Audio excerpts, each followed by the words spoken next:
ఎన్నికల్లో ఓడిపోయిన బీఆర్ఎస్ నేతలకు ఇంకా బుద్ధి రాలేదన్నారు తుంగతుర్తి ఎమ్మెల్యే మందుల సామేల్. గతంలో పోడు భూముల కోసం పోరాడిన ఆడబిడ్డలపై రాబందుల్లా దాడులు చేశారని ఫైర్ అయ్యారు. లగచర్లలో బీఆర్ఎస్ పక్కా ప్లాన్ ప్రకారమే కలెక్టర్పై దాడి చేశారని ఆరోపించారు. డీపీఆర్ రాకముందే మూసీపై బీజేపీ దూకుడు ఎందుకని ప్రశ్నించారు. కేంద్ర మంత్రిగా ఉన్న కిషన్ రెడ్డి దేశమంతా తిరగాలి కానీ ఇక్కడేం పని అని విమర్శించారు మందుల సామేల్.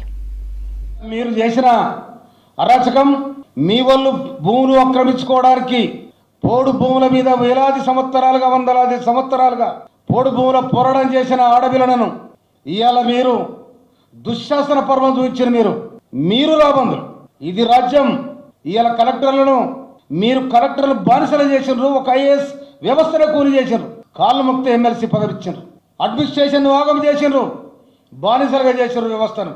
రాజ్యం అంతా కూడా ఈ విధంగా నువ్వు కాదు నీ అబ్బా జేజమ్మ వచ్చినా కూడా ఏం చేయలేరు. మీరు ప్రజలు కర్ర కాల్చి వాత పెడితే ఇలా కాక వికలమై తిరుగుతా ఉన్నారు దేశాలు పట్టుకొని. మా కుర్చీ పోయిందంటే కుర్చీని సొంతం కాదు. ఇది డెమోక్రసీ, ప్రజాస్వామ్యంలో ఈ ఓటు ఎవరికి మెజార్టీ వస్తే వాడే గెలుస్తాడు. మీకు ఓటు రాలే, సీటు రాలే, మిమ్మల్ని జనం చీకొట్టిని బయటేసారు. కానీ ఇలా మీరు ముఖ్యమంత్రిని పట్టుకొని రాబద్దు అంటూ ఉన్నారు. మీ రాబందులు, మీ కుటుంబం ఉన్న 5-6 మంది రాబందులు, మీ ఆస్తులంతా, మీ పాస్తులంతా, మీరు దోచుకునేదంత, దాచుకునేదంత, ఈ లూటి చేసినంత చెప్పండి ప్రజలకు. మీరు తెలంగాణ కోసం కొట్లాడమని చెప్తున్నా ఇవాళ లగచర్ల కాడ జరిగిన తతంగం అంతా మీరు గొప్పగా ఫీల్ అవుతా ఉన్నారు. ప్రభుత్వాన్ని మేమే డిస్టర్బ్ చేసామని ప్రభుత్వానికి ఘోరంతా కూడా చేయలేరు. ప్రభుత్వానికి కొండంత ప్రజాబలం ఉంది. మీరు ఘోరంతా కూడా చేయలేరు. ప్రభుత్వానికి కొండంత బలం ఉంది. రేవంత్ రెడ్డి గారికి ఆ ప్రజాబలం ఉంది.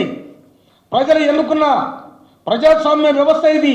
ప్రజాపాలన పాసిస్టు పాలనపై ప్రజారాజ్యం వచ్చింది కాబట్టి ఇవాళ ప్రజలు సుఖశాంతులతో ఉండదు. ఎట్లా డిస్టర్బ్ చేయాలని మీరు ప్రయత్నం చేస్తారు. మీరు అపస్మారుగా తప్పదని కూడా హెచ్చరిస్తా ఉన్నాను. తెలంగాణ ఉద్యమం ప్రారంభం కాకముందు మీ ఆస్తులంతా, మీ పాస్తులంతా కేటీఆర్ ఆడమనే 2006 దాకా ఏడున్నా నువ్వు. తెలంగాణ ఉద్యమం ఏడున్నది. తెలంగాణ అంటే తెలుసా నీకు? తెలంగాణ ఆవశ్యకత, తెలంగాణ నైసర్గిక స్వరూపం తెలుసా నీకు? తెలంగాణ భాగం తెలుసా? తెలంగాణ సంస్కృతి తెలుసా నీకు? ఏం తెలుసు నీకు? అనైతికంగా మాట్లాడి ఆగమగమైతే మీరాగమైతే అది తెలంగాణ మీకు సంబంధం ఏంటి?